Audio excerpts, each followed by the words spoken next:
How you guys doing with the market recovery so far?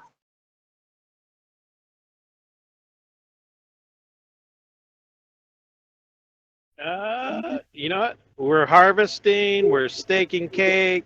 I mean, there's a lot of VFOX flying around from what I see. Yeah, everybody's farming the hell Spirits out are of you. high.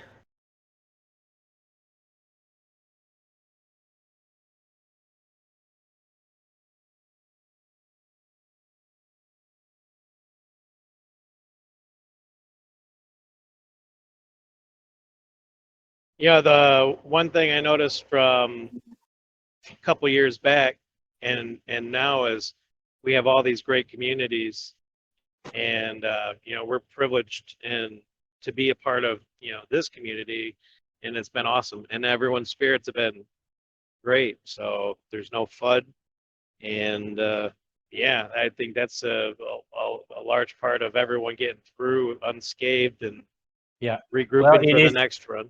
it is pretty rough for newbies to come into this kind of market if it's the first time. I think I've lived through probably like 4 or 5 of them, like major dips, right? So uh and not with like unknown coins which nobody has heard of with the main coins. So it just takes a different kind of mindset in terms of managing your composure and understanding that it's just a normal market cycle. But I think it is pretty shocking when if it's your first time. If let's say you just got into crypto this year, and you think that basically the moment you put in $1,000, you're gonna end up the year with $500,000, then the market teaches you, nope, wrong.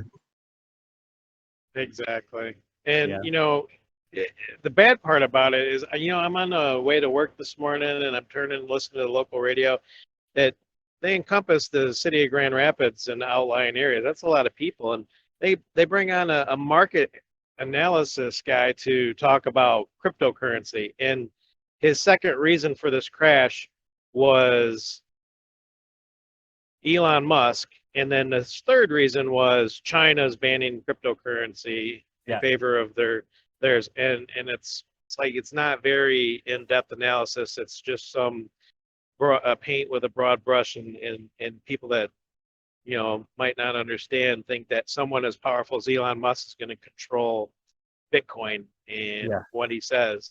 Well, It's it's unfortunate. still because I think, like, the first time you enter crypto, you base it off most likely a recommendation from a friend, and then you expand outside of what your friend recommended you, and then you go into deep waters, and suddenly you're like exposed to so much sources of information. Generally, people are too lazy to do their own research, so they would rather watch a video from someone or an influencer. And in this space, everybody has the agenda, right? So I mean, there are very few influencers out there who will give you a very clear and unbiased opinion about the coins they're talking about. But in general, if a guy is shitting a coin really hard, it's like he's got a huge bag, and when he's moving on to another one, he's already bought in very early in that coin. He's just trying to push it up. So I remember the days when when we were doing the OTC trade and we were talking to some influencers, and the only thing they want to know about is like, oh yeah, yeah, do you think this coin will go up? Okay, okay, okay. And those coins were like a fraction of a cent, right? And they release the video and it goes up by like 30% or 40%, which makes the coin still cheap, but they've already like almost doubled their money in most situations. So I don't think that it's easy to spot influencers or endorsers of coins that are really, really sure about the roadmap of a project, because back in the day it's all based on white papers, but these days I think it's easier because it's based on actual products. So when you talk about uh, companies like RFOX, there's an actual company generating revenue and it's profitable already, because we have the games division and soon we have other divisions coming out as well.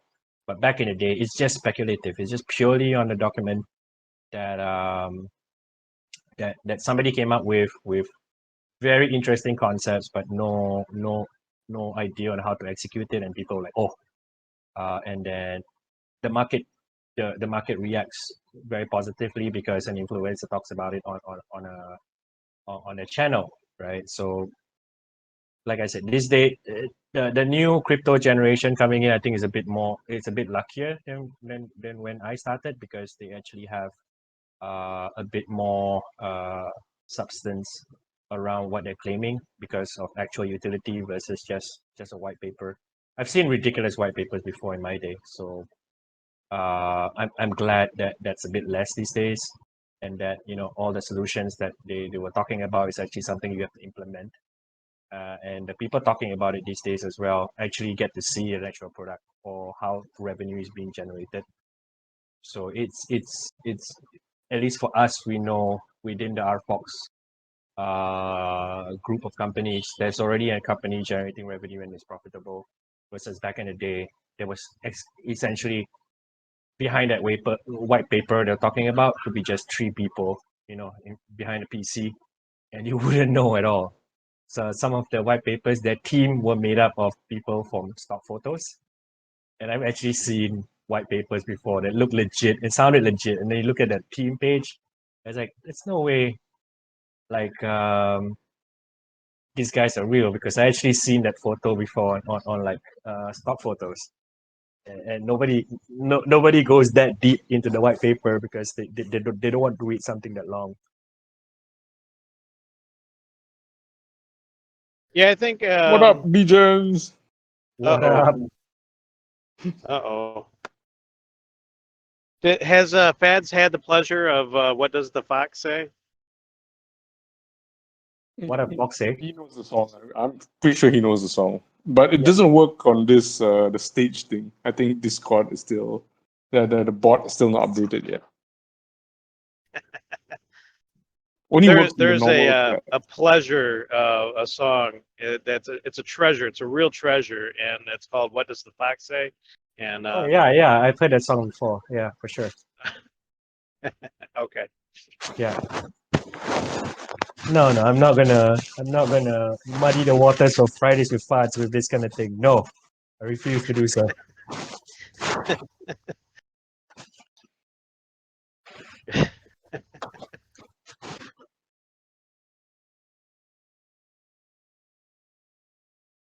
So today, as you can see, I brought along Martin Wu, which is our head of product for Slam. Martin has been the one responsible for bringing us from a proof of concept stage for Slam. The first beta we had for gameplay. So just to give people an update about what has been happening with the game is that when I first came into the company, there was already a proof of concept product, which was what we used to play back in the day, right? The Slam game. And my discussion internally with the team was that yes, I mean we've gone a long way from concept to actual product. When we wanted to show that it was possible to have a game that's full on chain, and people don't really understand how difficult it is to do a full on chain game because most mobile games have about 2 or 3 different clusters of servers and a client, and all these pieces are working together to make sure that the game is actually working. So you have the DB server, you have the account server, you have actually the client, and a few other optimization servers in the background. So you're looking about a cluster of a few servers at the same time.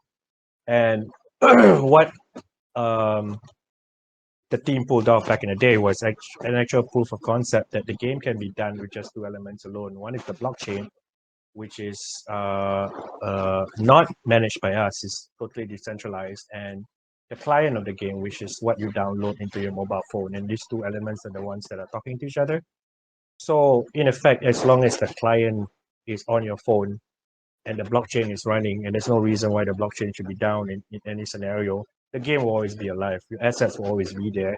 Your account details will always be there. And that's never been done before in the mobile gaming world. Because at any point in time, if you don't pay, let's say, for example, AWS or Amazon Cloud Services for storing your database, then one element of the business goes down and you can't play the game anymore because you can't log in and you can't pull your details from the database. So for the game we have, or the game that we're about to launch, is that like theoretically, unless the apocalypse happens, that even if like we don't touch the game on anymore, or no longer service the game in any way, you can still continue playing the game.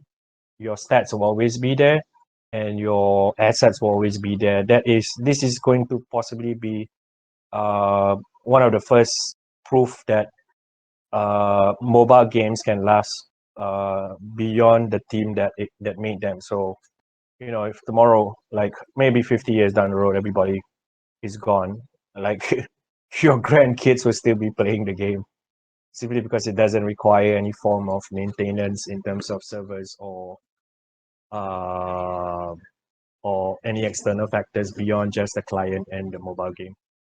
So that's something that we will be talking about a bit more as we uh, basically roll out the game. And what we did today was take a look at what Martin has done so far. So to take a step back and appreciate what has been done, is that he revamped the entire game to make it acceptable to the general market, right? So the back in the day, that whole theme of cyberpunk, and you have to press the button 4 times before the slam happens and stuff like that. I believe that was done to make sure that we actually have a proper way to take a look at all the different elements of the blockchain, but it was not practical, because if you really want to make the game mass market, you need to make it very quick and snappy, very fun, with a very lively theme, and very easy to play. You don't need to go through a long tutorial. Everything has to be intuitive. We wanted to go like almost the Apple route, where it's idiot proof.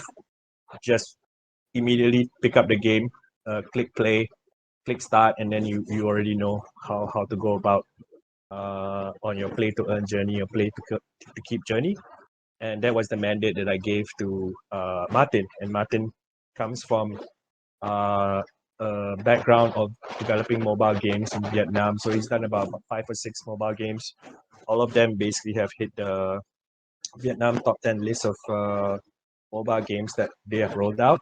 So he actually has a very, very strong understanding of how games should be released to the public for mass adoption. And when we saw his resume, we figured, yeah, this is the best person for us to manage the project.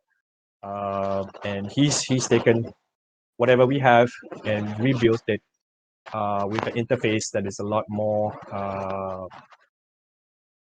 what would I call it? A lot more acceptable to the general public. And this is the format that we're going to launch the game with. Everything that we promised in the version of the game that you guys played back in the day is still there, but you guys will be able to see a lot more features in the game, other than just the typical gameplay or marketplace or collection areas. All this stuff, everything is there. It's just polished up to a point where uh, you can give it to your kid and he'll be able to play it without asking you too much questions or bugging you. It's like, I don't know what to do next. That would be going the wrong direction. He should be able to play the game for hours without ever bothering you. So for those who have kids, then basically I think it's a good way for them to say, okay, I'm gonna shut him up for like 3 hours. Go ahead, play this game, and then he will have hours of fun. So the game the game is supposed to be that easy to play at a young age, but we also have functions like play to keep, collections, and marketplace to address the people who are into NFT collecting or hardcore NFT fans, because it's also a play. It also has option for you to buy NFTs within the application itself, meaning that you don't need to use Wax to buy potentially third edition KOGs. You can just buy it within the game. So imagine that you don't need to already go into Atomic Hub or Wax, create a Wax account. You sign up for the game. When you sign up for an account in the game, you already have a Wax wallet. This is for new people. And if you already have an existing Wax account, you can transfer the KOGs into the in-game wallet. Right, so it becomes a very easy way to manage your KOGs outside of your NFT collection, but you can also transfer KOGs into the game wallet so that you know which are the KOGs that you want to risk in play to keep, And then you can also have a separate Wax wallet that is entirely for your NFT collection. This account system, which is managed by our labs people, and I guess Pete is one of the people in charge of it, will be the federated ID system that allows people to sign in. If you sign in on a mobile game and then you make an account, it will also be your same account on the website and also the same account in your virtual space. So whatever federated ID system discussions that we had last time with Pete and Ben, this is the account system that we will be using for the game as well. Cool. Martin, can you share your screen, dude? Sure, if you can tell me where the button is. Oh, the stage doesn't allow sharing screens because this is only for speaking. It's speakers and listeners. So to share screen, you need to go to the normal chat. You know what? Let's go down to the DGen chat for this. So there you go. Let me finish the stack. So part of your daily quest could be if you want to get, like, say for example, complete one of the quests is that you have to flip the entire stack in five attempts. So after 5 attempts, basically then you complete a stack, then you complete the daily quest. And some of them is basically be able to flip, let's say, 15 KOGs in one slam. So there will be different variations, and the rewards will depend on how difficult it is. So these are all being put into place by next week. But what we are attempting to do is to make sure everything is smoothened out. iOS and Android will be released at the same time, so people will be able to try out the game for both platforms, and eventually we'll be able to look at other formats of gameplay as well, right? So if you look at the normal multiplayer level, what we're going to do next is to put into the play to keep version of the game, and that is when people will be start competing together with what do you call that, against each other with the actual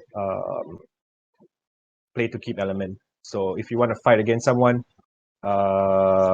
you need to be able to stake a certain amount of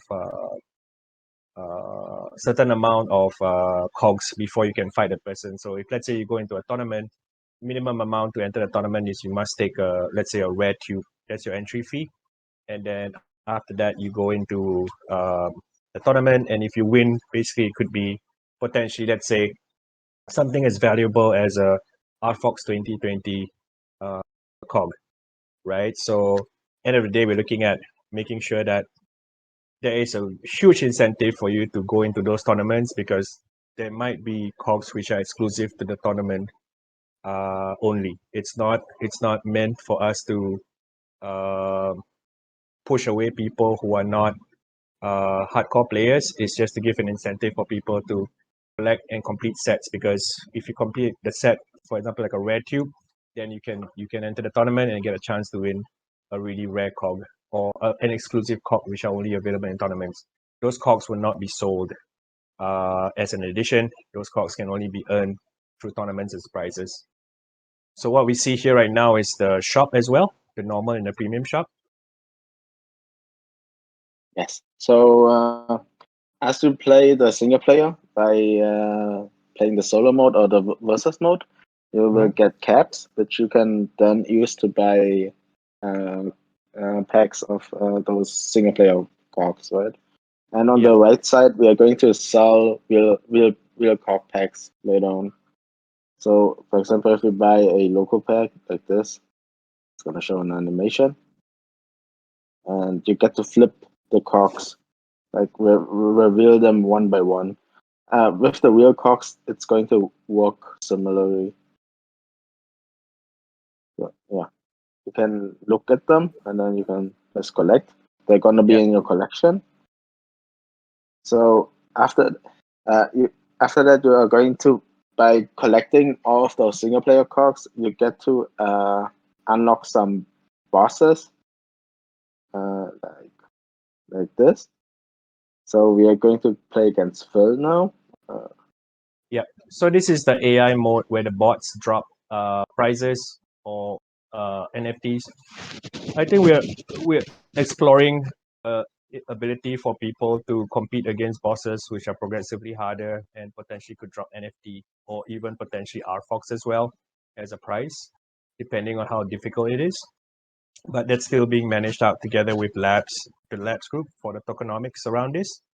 But with regards to the play to earn agenda that we have, definitely these two prizes will be of some value. So, for example, someone downloads the game with the agenda of play to earn. If they continue playing, then they will be rewarded with NFTs and RFOX that they can use for themselves or sell it for real cash. So this is one of our plans to be competing aggressively in the play to earn market. And play to market is a huge thing happening around Southeast Asia. If you've seen some of the articles that are being brought out, it's essentially all related to how someone who is playing one of their games is able to feed their family or make a considerable amount of money just by engaging with one of the titles that these play to earn companies are rolling out. So, end of the day, I figure we want to make this game being able to be played by as many people as possible, and then after that, cut up the different portions of the game based on what the agenda of the person is. Some people actually want to get really tough, rare KOGs that are exclusive in the game. Therefore, they complete a collection in second edition, for example, a rare tube. They enter the tournament, and then they get a chance to win something which is exclusive only to the game. And after that, that actual set is something that is going to be virtual, very valuable in the virtual world as well. So everything is tied to the ecosystem or the RFOX universe or the metaverse as well.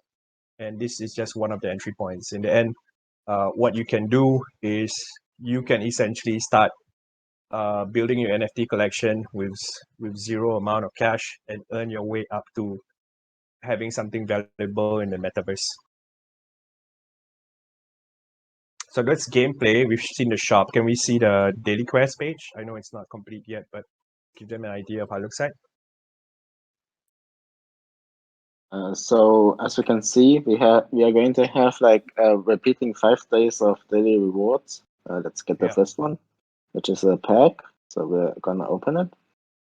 So we're gonna have 2 different types of missions: the single player missions and a bigger mission later on, which are weekly, where you are gonna be able to earn like real KOGs or at least some currency, so you can buy real KOG packs later on. So yeah. So the daily quest basically is something that will rotate or refresh after a certain period, or you can spend a certain amount of in-game coins that you get for free to refresh them, right?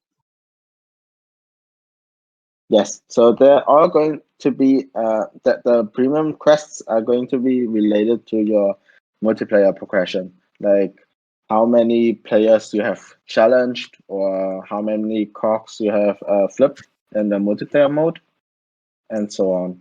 And the progress is going to be like linked to on chain, so everything is like verified. Everyone is going to know what everyone else is doing. And this also ties in also to the bigger picture where we actually have scoreboards, ranking boards. End of the day, we're able to track people who are playing the highest amount of games, highest amount of flips, those with the biggest collections, those with highest amounts of wins. Everything can be tracked on the blockchain, and we will start putting like competitive elements around that. So that's the first layer of competition in it, and then second layer is obviously those tournaments. So these 2 elements are more for people who are more hardcore, who want to earn KOGs and play to keep, right? That's the second element for it. What we are envisioning is obviously to funnel them gradually to becoming more hardcore competitive players in this game. But then we start off with them without any pressure of like, no, you can't continue. You have to sign up. You have to sign up. Okay, if you don't sign up, then that's it. Adventure is done. No, we let them play as much as they want to. Figure out exactly what is their strategy around slams, how they want to, what is their style of slamming and stuff like that through the single player version. And then after that, they start playing with other people without any stakes. So I can compete with Martin, for example, or matchmake with him, choose his name, or go into a lobby and then compete against him, and then get a taste of what competing against another player will look like. And then after that, introduce tournaments where people can, for example, stake a common tube as an entry fee, and then they enter the tournament, right? And then the top 10 people in the tournament basically get prizes, either a pack or a rare cog or something like that. And then there'll be bigger tournaments where the stakes are higher, where you have to stake a, a rare tube as an entry fee, but then the prize could be actually like a golden ultra rare slammer. So if you want a chance to get that golden ultra rare slammer, you need to have a rare tube stake to be able to qualify to enter the tournament and compete against others. So all these are being designed. This is the first phase of it. Right now, Martin is polishing up the single player version. We've played the game today, back and forth within the team. We've done the demo in the company itself. Next week, end of the day, we're going to start inviting people. So next week, we've got about 600 people so far. I don't know. I didn't see the last number. I'm sorry, but way more than 600, I bet. People who are on the list. So we're going to invite a certain amount for iOS, a certain amount for Android. End of the day, these people will be giving us feedback on whether or not it works on their mobile phone. Everything is smooth and stuff like that. But by next week, everything will be on a blockchain already. So you'll be able to play multiplayer as well, not just single player. And then we're talking about an open beta release where you don't have to wait for an invite. You just go to the shop and then download it by probably mid of June. So we're talking about we're pretty much 3 weeks away from releasing this in open beta on all the different shops, right? So don't get upset if you're not invited into the closed beta. Closed beta is mostly just for polishing, but within the timelines we're probably looking at about a mid-June release on the iOS store.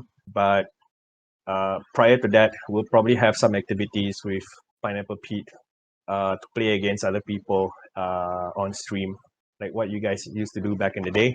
We'll start doing that activity on Discord pretty much by the first week of June. We just have to make sure everything is polished, the account system is in place, and we teach people how to transfer from their current Wax wallet to the in-game Wax wallet to be able to test the play to keep element that we're going to roll out. Cool. Is there anything else you want to show us today, Martin? Right now that's it. So next week we are Cool. going to show the collection. Yeah. Sure. Cool. Yeah. So, yeah, if you guys have any questions, just drop it in general and then we'll answer together. Are there monthly rewards where rewards get better for those who log in 30 consecutive days? Yeah. We're looking at progressive rewards as well, Phantom, for sure. I think that is a norm in a lot of mobile games these days, right? How much can you lose in play to keep? Whatever you bring to the stack, Chauncey. So if you bring a stack of 40 of your own KOGs and you play to keep, then you basically lose everything. If he flips everything, then you lose everything. But whatever you flip as well on his stack, you get it. So it goes into your wallet, and then whatever you lose goes into his wallet.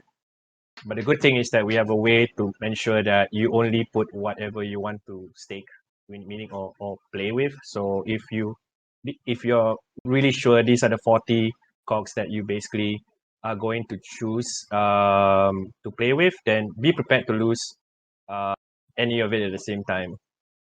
So you can win it, but you can also win the other person's cube as well.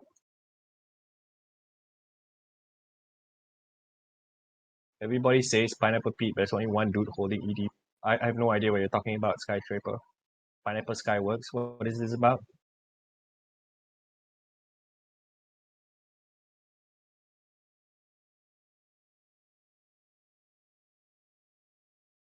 No, At the first release, Democracy Warrior, there's no desktop version of the game, just mobile.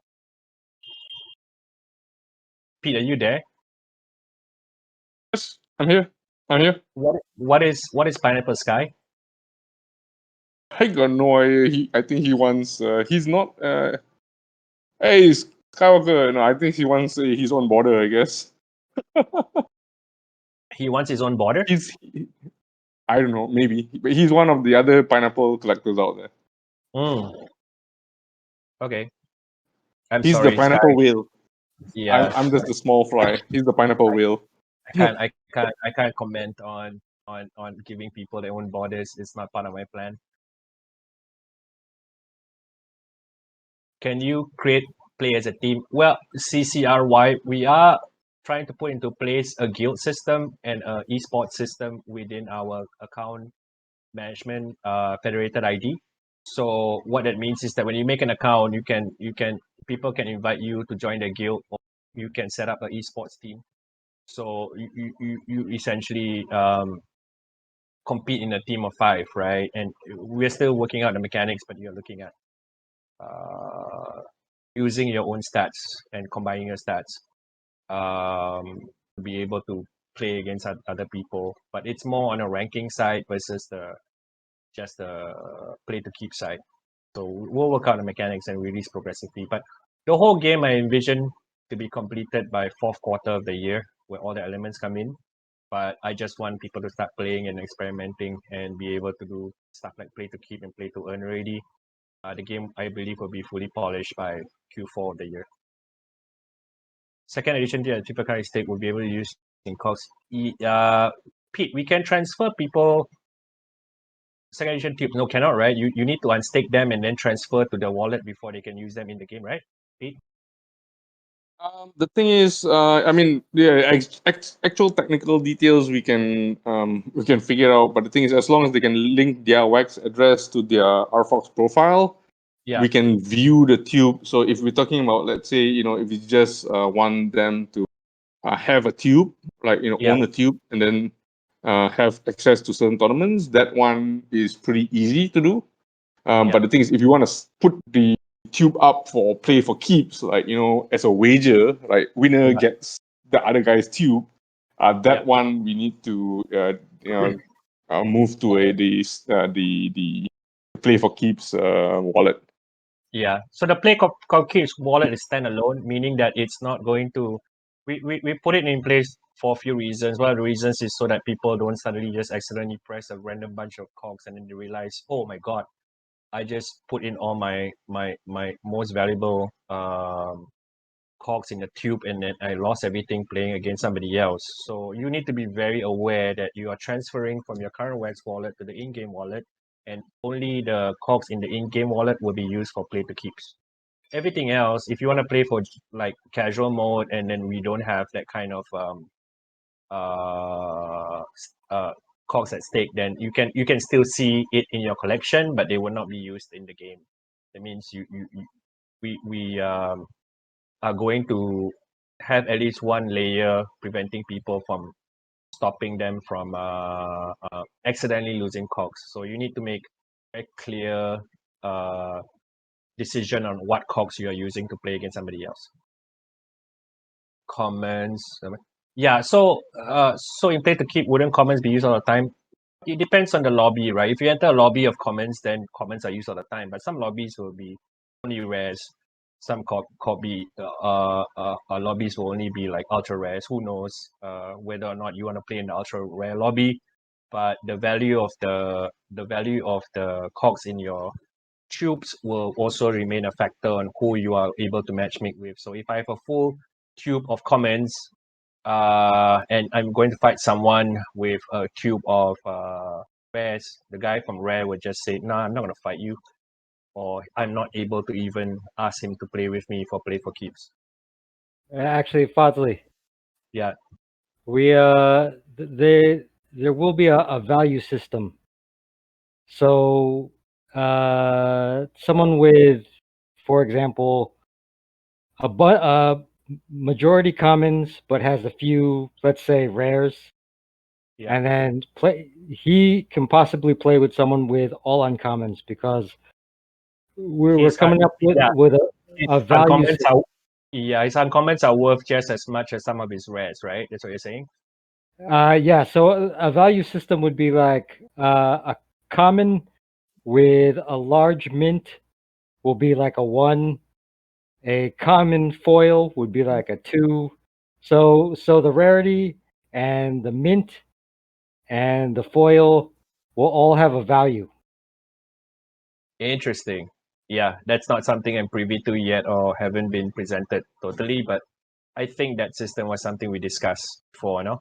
That a person with a Phil is sharing stuff that we staff don't even know about. You guys yeah, are very well, lucky. Phil just yeah. spilling the beans. Well, it's just a way that we can match people up so that there's more people to play against. Yeah, yeah. Yeah, so Yeah. so the guys in here will only play the guys in here because they're coming with stacked stuff, Yeah. all ultra rare foils. Yeah. But I think there's no way for Pete to dodge us. well, the thing is, if he's okay to fight with you with your what you are bringing onto the table, then game on, right? But if he says, "Nah, man, you've got a tube worth of useless stuff. Why should I stake my tube worth of valuable stuff?" So the whole premise is that you are fully aware of who you're fighting, and the lobby system will make the value of your tube quite visible.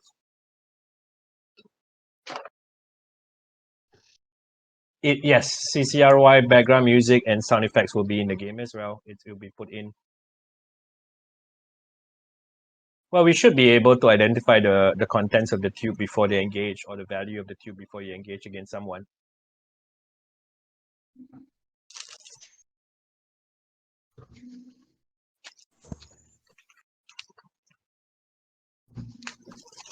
For now, democracy, all I can reveal is that we are focusing on mobile interoperability between mobile games that we are releasing on our own and with other partners as well. So they will be able to use KOGs and the account system and the RFOX or any other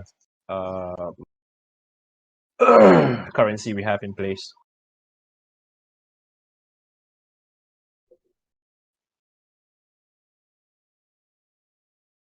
I think OMC, that's more on like the lobby system.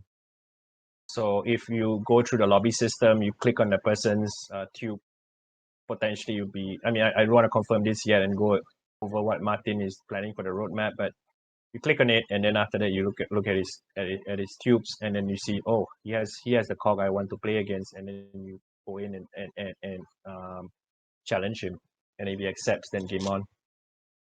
Is there ability as viewers to watch a match go down, and then maybe we're the school kids on the in the alley that are like, No, you just taunting? want to run your illegal gambling side hustle. That's what you want. XP, everyone's onto you, man. That's all you want to know, XP. I know this the minute you ask. Maybe. So Yes, there will no, be maybe. there will be a way for observers to come in and take a look at the game as well in lobbies.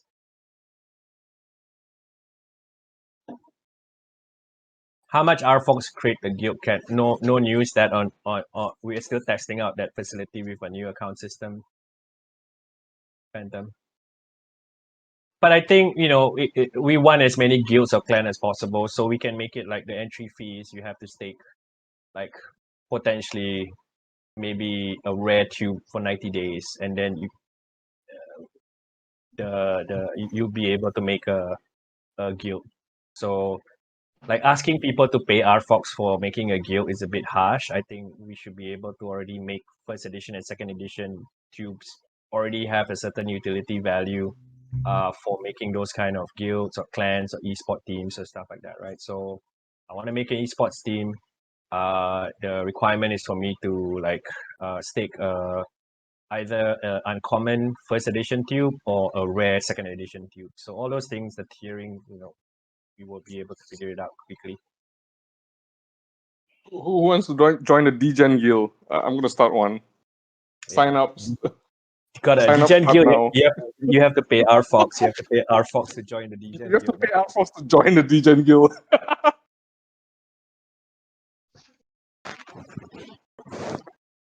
You Yeah, but that'll be man, fun. rare tubes a lot. Well, all tubes will have a utility in the game, Chauncey. I think the reason why I use rare tubes is that some requirements are higher than some others, right? So, like if you want to play a normal tournament, there will be tons of opportunities to just use common tubes because that's generally what majority of the people have. But some tournaments with higher stakes or prizes, yeah, you will need to be able to have either a rare or uncommon tube to be able to enter. All those will be released over time.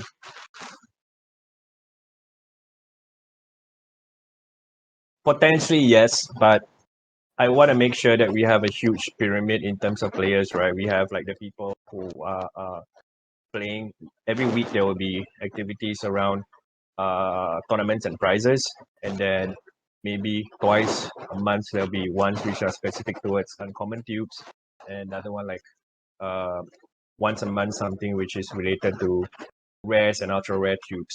So it's all built around that.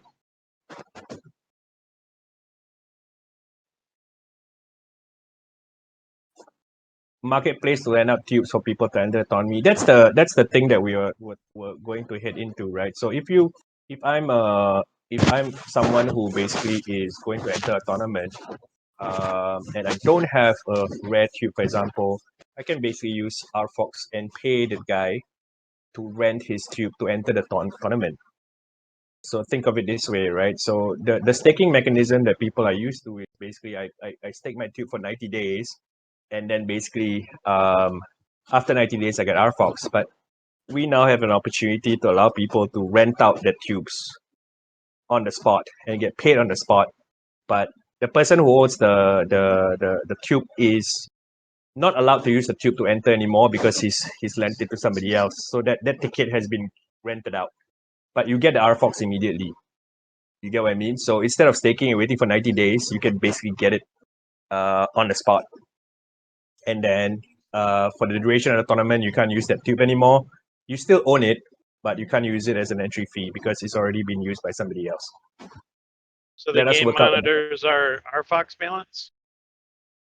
the mechanic behind it is to allow the account that you sign up in the game itself to also be able to handle RFOX, your RFOX wallet, right? Your account basically has the ability to collect RFOX as well, and also pay in RFOX for certain facilities in the game. But that's just for the game. You will also be related to the metaverse in the near future. So I will release more information regarding this. But the thing is, end of the day, a new player signs up. What I envision is they are able to, and this is what Pete is doing his best to make sure that it happens. He's been working his ass off for the past week with all the partners we're talking to. The guy signs up. The guy gets a Wax wallet, ETH wallet that allows you to also position RFOX inside, and potentially BSC in the near future, right? BSC is not confirmed yet, but it's already part of our roadmap. And then everything comes into play where I'm a new player, fresh. I play this game, and then I get rewarded with NFTs. I sell it on the marketplace. I get RFOX. Then I play to earn, or I play into a certain daily challenge, and then the boss rewards me with RFOX, and then I sell it. I get cash, and then after that, I go into a tournament.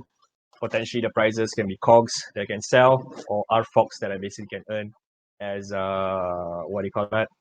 As prizes as well. So everything is built around the economy of allowing players to play to earn, but also see the real value of KOGs, because we've been talking about KOGs as though it's a cryptocurrency. It is not, but it is an actual valuable NFT because it has a very clear utility case. It's not just a graphic design.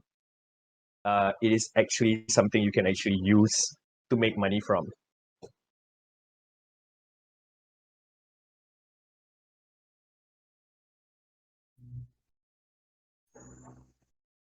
I'd be rarity material. We are making, if they have the SDK OMC, they can use it across all our games, man. So if they use our account system or our SDK, if they're in our ecosystem, you could be playing something potentially from another developer, but because they use our account system, then you can also use the tube renting for whatever utility that they are going to put into place. What the perfect combo to slam the most cogs? So you got to throw your phone outside of your window. So the higher your phone is from the ground, the more cogs you will flip, Prentice. I see a lot of iPhone 12s going through, going back to Apple Care. Yeah. The GM of RFOX trolled them. It's like, nope, Apple doesn't cover this as a warranty under the warranty.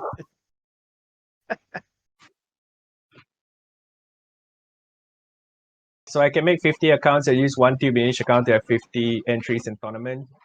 So if we want to progress your account in terms of your ranking, it's better to always focus on one account. There's nothing stopping people from making 50 accounts and just have 50 entries, right? It's whether or not you win the tournament, then you win the prize, Phantom.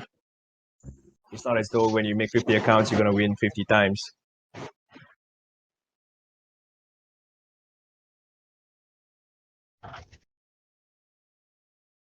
Yeah, he's not really savvy in marketing, Urban, but he's the only one that can pull it off within the team. Are these tournaments going to allow for anchor and scatter? I'll have to check with Pete on that. But you know, we are focusing more on the account system that we are setting up in the game that is going to be allowing you to transfer whatever assets you have on your Wax wallet to the in-game wallet. Fadz, in terms of the packs, we only buy third edition packs and the ones that are available for the moment. So the first phase of launch, the third edition is launching in June, like I just told you, right? So there'll be a 12-hour window where we release a certain amount of packs, and after the 12 window is done, there'll be a short break. And after that, third edition will be sold within a 90-day period. So you can buy it online or you can buy it in the game. But then within the time frame itself, when we don't have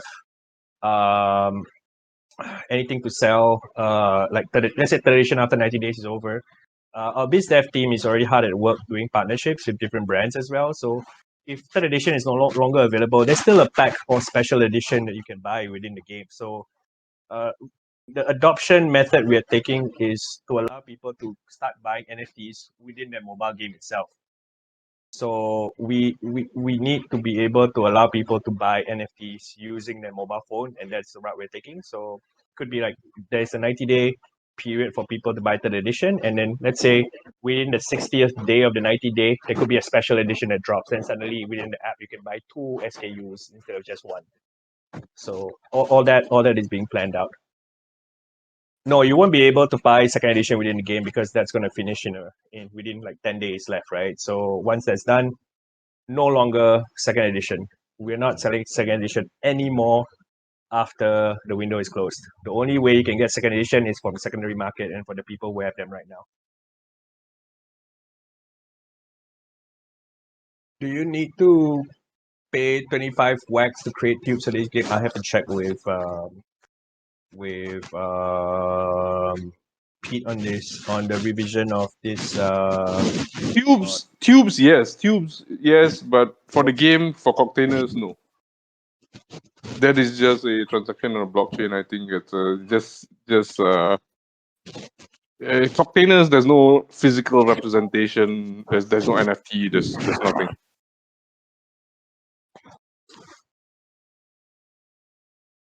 But if you create tubes, yes. Like if you want to create tube for like the entry fee, then Entry, yes, yeah. you need to hold a tube as an entrance fee. But for the sake of the game, like putting your 40 cogs together in a container, no need. So so there's a difference between container and tube. Tube is NFTs that you hold in your wallet. Containers are just 40 cogs plus one slammer that we store on the blockchain. Yeah. RFOX game entertainment company. We are already in discussion. Democracy. Phil has already reached out to a couple. We had a chat this this morning with a Japanese brand that's pretty popular, to be able to do both an NFT collection with them as a special edition and a Japanese mobile brand. game. Apprentice, Not apprentice eyes just lit up. Yeah, we should. Yeah, you know what? Apprentice, how long have you been together with us? It's like what, since first edition, Day one. day one. Oh man, we should. You know what? Might pull the trigger on making a cog that says when Pokemon, not Pokemon. And then I just get an artist to make a derpy design of Pikachu. Yeah, he apprentice wants to seek higher office in the gaming area, and we tell him if he can go 24 hours without saying Pokemon, we'll let him in. But he resets the clock literally every other hour. So. Yeah, I think it could be a medical problem, Apprentice. You should seek a doctor's help on this.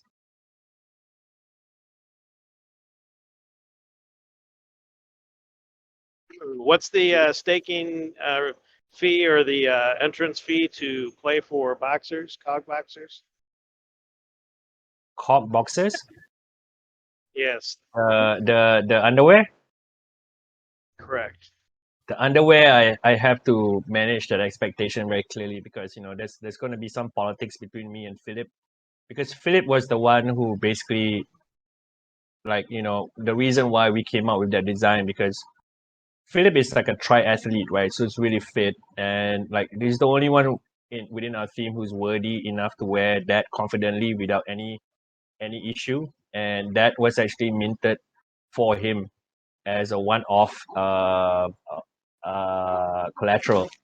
And there might be a way for us to be able to make the physical collateral and the NFT as well for that. So it's an inside joke that like only RFOX can make a reality because we're that crazy.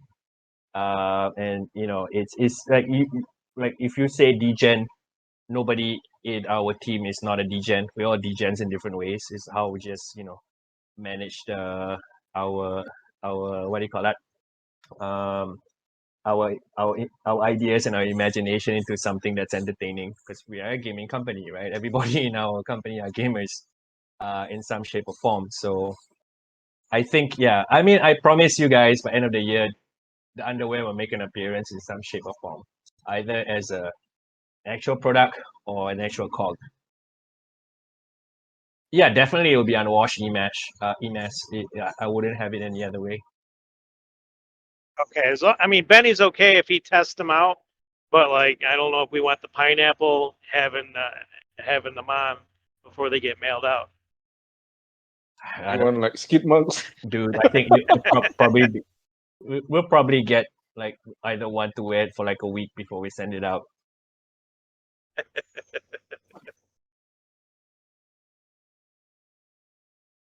Will we be able to maximize our tubes usage with cold storage keys, or will we have to be playing phone games with a hot wallet to benefit fully? Benefit from what, Sky? Tubes and holding them? Well, I think for the in-game one to enter into tournaments and stuff, it has to be in the hot wallet. And for cold storage, I'm not really sure about how we actually manage that element, but you need to have it in a hot wallet for you to be able to use them in the game. Does that answer the question? Yeah, the integration for the game with like cold wallets, it's a bit more trickier. Yeah, I don't see you being able to benefit from the features in the game with a cold wallet at this point. They have to be in the in-game wallet.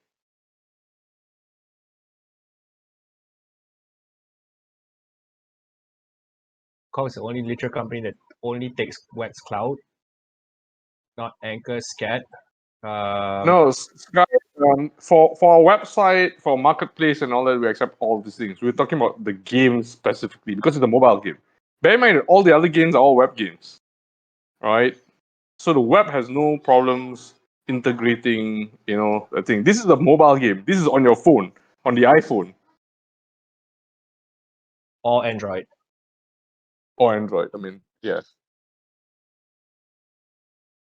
can we earn VFox by playing game? No plans for that yet, apprentice. Only thing that I'm trying to put into place is earn NFT KOGs and RFOX. VFox we've not explored at all. Again, a lot of these things are based off the tokenomic plans in labs. So I stay within the ecosystem of games to make sure that we reward our players for engaging in our content. But then if they go up to the virtual space, then potentially VFox could be an element there as well.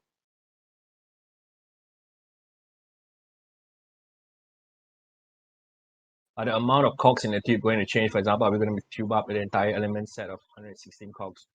Not able to answer this yet. The utility cases for the how we're going to use the tubes, we're not going to disrupt them specifically for the game. If there's a reason to do so, then obviously it has to be planned very well. But right now, the tubes are working as intended. I'm not sure if this was asked earlier. With the in-game rewards like badges and whatnot, will those be their own individualized NFTs or just like a display in the game? Well, the thing is, badges of honor for big tournaments are definitely going to be NFTs, right? So if you're a champion of the 2021 Slam tournament, then it's likely to be an NFT. Badges wise, for the profile system, we're still exploring XP. It's a very complicated system that goes across the metaverse. So I want to stay in my lane first and reward the people playing our game. But then potentially, if you win the RFOX 2021 KOG for winning the Fox Slam tournament in the game, then there will be utility cases for it in the metaverse.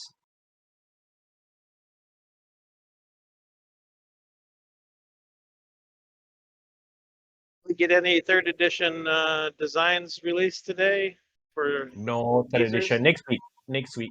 This week I want to give the limelight to Martin for thanking him and the team for progressing quite smoothly. I mean, there's a bit of hiccups here and there on the back end, especially with our wallet system and our account system that's already been resolved and being fixed right now.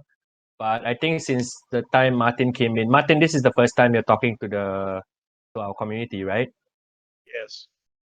Yeah. Yes. So Martin basically joined us about, is it 2 months ago, Martin? Yes, it's about 2 months ago. Yeah, and his team is probably about how many? 12 people, like 10 people. Yeah, about 8, 9, 10. I Y- suppose. Yeah, and they've been salvaging whatever code we can get from the first version of the game in terms of proof of concept and building it into what you see today. So again, the creative decision of moving into how it looks like was triggered by me. I don't agree that we should be releasing the game looking like that back in the day, even though it might be some people might be fans of it. It is definitely not the way to go when it comes to mass adoption. Of course, some people will be upset saying, "Oh, I don't like the way it looks" and stuff like that. I'm sorry if we lose you as a potential player, but I'm looking to bring another million people into our ecosystem, and they definitely will not be able to accept how it looks like back in the day. So yes, we can't please them all, but there will be elements to help people see some value in the mobile game, even if you don't play it. The marketplace is something that you can try it out, right? So you can't please everyone, especially in the space like gaming. Some people prefer a certain genre. But I think my target market is usually the younger crowd, and then the crowd which basically wants to play for keep. So the play for keep thing is gonna be, I would say, pretty aggressive. How I foresee it to be is like certain elements like trash talking and stuff like that as speech bubbles. That's something I want to put in just to psych people out during gameplay. Uh, but yeah, I mean, who knows? We might be able to implement unique trash talk bubbles based on what kind of slammers you're holding. That's one way to flex on people. Like if you have a normal slammer, you say a certain thing, but you have an ultra rare slammer, you can your trash talk is way cooler. Pay 50 RFOX and pigeon flying across the screen. Dude, just whales are just gonna come in and just throw pigeons all over the game and the game will crash. That's what's gonna happen. So Faz, I remember a conversation that I had with Martin long time ago when we want to design the marketplace. So I told Yeah. Martin this, right? If Yeah. you design a marketplace in a game Yeah. that is very easy to use, people will forget about all the web-based marketplace out there. They'll just be on their phone buying stuff. Yeah. If we can make it Uh, that intuitive, that simple to buy stuff on the phone, Yeah. even if people don't play the game, right, they will download the game for the marketplace. Yeah. So it's And like that the would account, it's the account system, right? The account system and the marketplace ties in very well together. So what you experience online is going to be the same experience you have in the game in terms of trading and looking for COGs that you need to complete your set.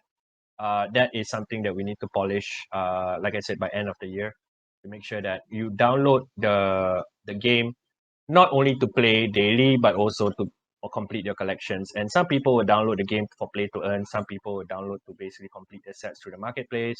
Some people will download to be able to buy, let's say, for example, a special edition of fourth edition in the near future, so that it's a lot easier for them to get into the NFT world without going through whatever hoops you are right now. So the whole core of us building our product is around digital adoption, and it has to be easy. The challenge is making things easy is difficult. So that's the thing that we understand as a company, right? We suffer through the learning phase of making things very smooth for you to enjoy. Um, the challenge will be ours so that you can actually benefit from the challenges that we have overcome, and then have a very easy experience on trading, buying COGs, getting a notification when a COG that you need to complete the collection is available. So let's say I want this certain COG, this certain design, I flag it, and then when somebody puts it up for trade, immediately you get a notification on your phone, and then you can basically come into the app and then offer to buy that COG from that person. So the whole experience around the game is built for people to manage their NFT collections as well as be able to entertain themselves and while they are playing to earn.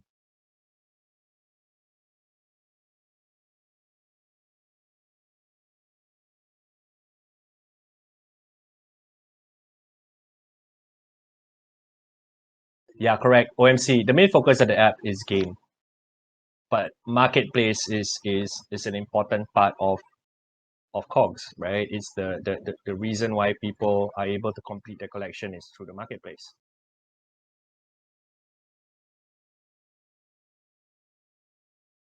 They're downloading a game. They're not downloading a marketplace. Marketplace will be part of the SDK, meaning that the same marketplace you see in COG Slam will potentially be another version of the marketplace with the same features in another game that we release because it's part of a SDK OMC.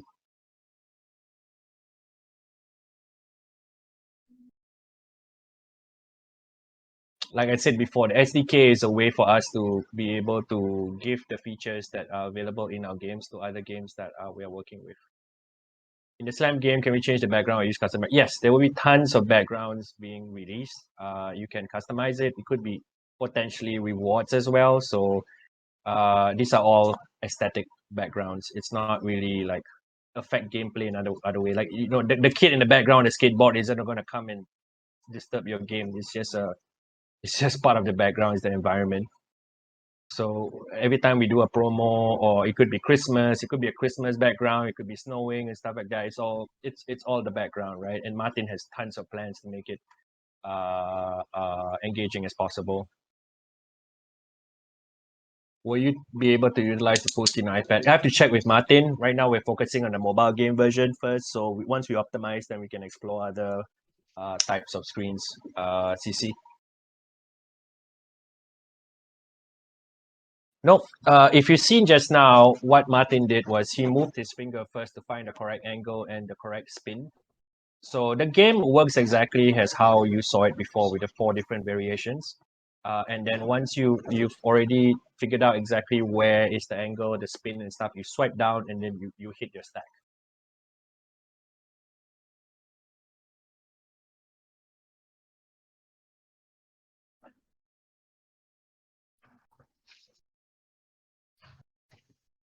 I'll put a derpy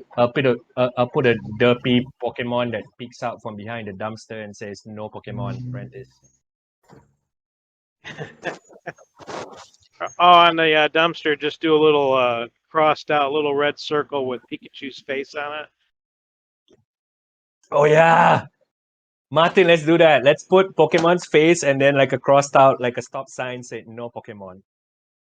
That would be awesome as hell. Oh my god. I think we can do that. Apprentice, I'm sorry. You gave us too much ideas on how not to do it. Is with the reward or not rewards, the records, will we be able to track, say, how many times I beat Pete? I It's don't on the know whether blockchain. we'll go, You beat me I don't once. I don't know how deep we'll go into the user records, but the scoreboards, I think generally how many games you played, how many games you won, how many COGs you flipped, all these are the standard ones. We'll identify whether or not we can go deeper, but all the data is there. It's just a matter of whether or not Yeah. we're gonna put in the So effort actually, to just like any other game, that we that has like external data. If Yeah. we don't do it, somebody else might. Like they come up with, like I think our planet has a shitty site, but somebody else built another site that is 10 times better than theirs, right? Where with the tools and stuff, Yeah. it could be same thing like this. Right? If we don't have like a listing of how many times you beat Pete, maybe you can develop that site, and then Yeah. put it on how many Yeah. times did you beat Pete.com. You I just mean, it's just a Because matter of again, it's all the mining the blockchain. data, right? Yeah, everyone's anyone gonna can access know the because data. I'm gonna NFT it, right, Pete? Well, Every time I beat you, I've I'll got a make an picture of. NFT of it. Well, I think right now our record stands at equal amounts. You beat me and me beat you. I mean, last I checked. So yeah, and Well, I got the there won't be screenshots no as well. advanced versions of the game that you have that we don't, right? Like last time. What? I don't need Guys, an advanced version guys, of the game. you guys need your own room for this, man. Let me see whether there's any other questions. Yeah, we'll try to make sure that even the quality of gameplay on any of this, like what Martin replied, right? It should work on iPad, but again, we make sure that even if it scales, it looks nice. I've seen some games basically unable to pull out pull off a version that is clear on iPad simply because of how they design the assets. How many factors can we control the game? Martin, the same 4 factors are in the game, right? Yes, basically it's still the same game. It's just the controls are that different.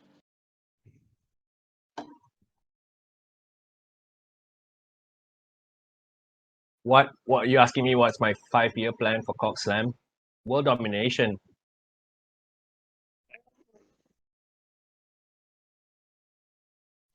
Word.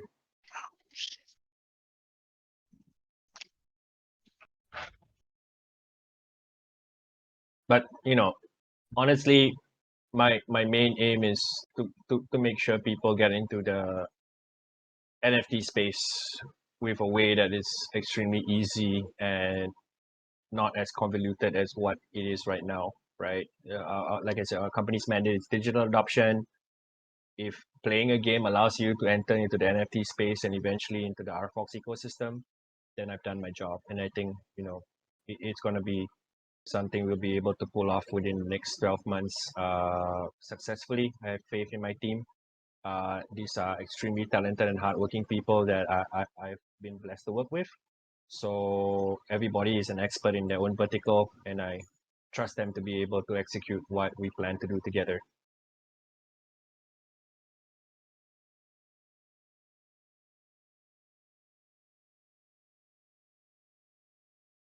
Yeah, Visual Corp Slam is the main hub space to show them the players.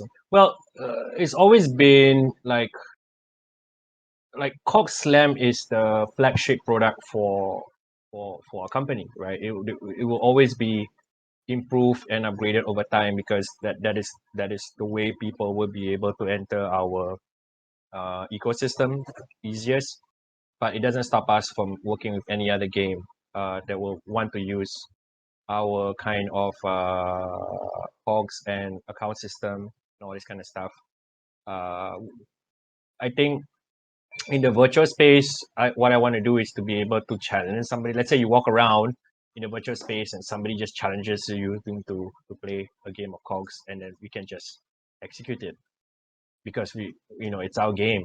We are able to use the source code and execute it immediately within the virtual space as well. The other stuff that we want to do is explore VR and AR as well. What other game also uses AR, Apprentice?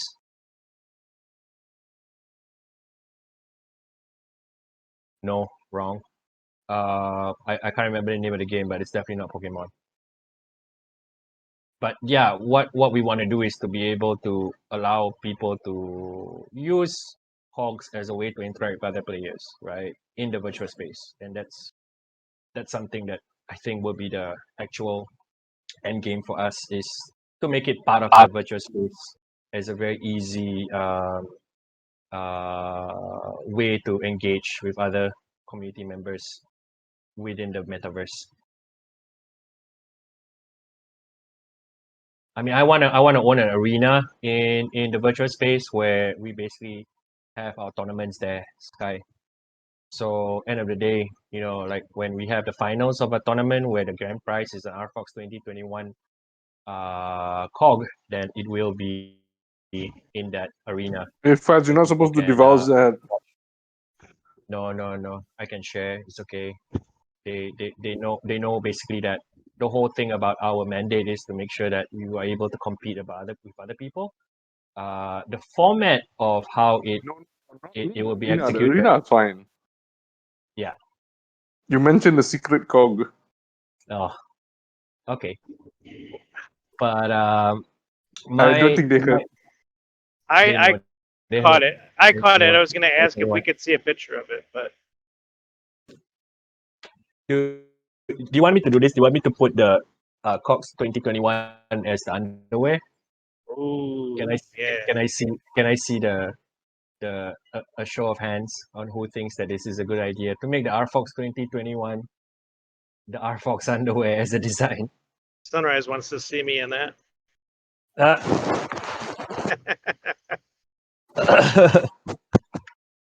Can you imagine everything looks so sleek with the RFOX logo? Like RFOX 2020 looks like that, and then RFOX 21 is it's a pair of underwear. That's a real flex.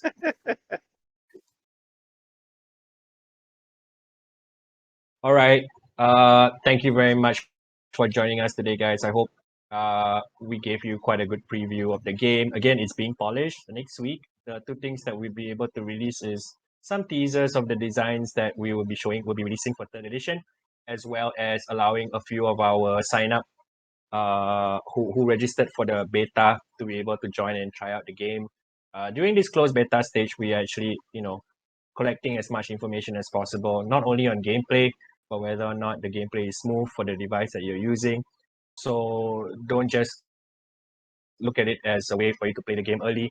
Use it as a way to help us improve the game before it's released. Yeah.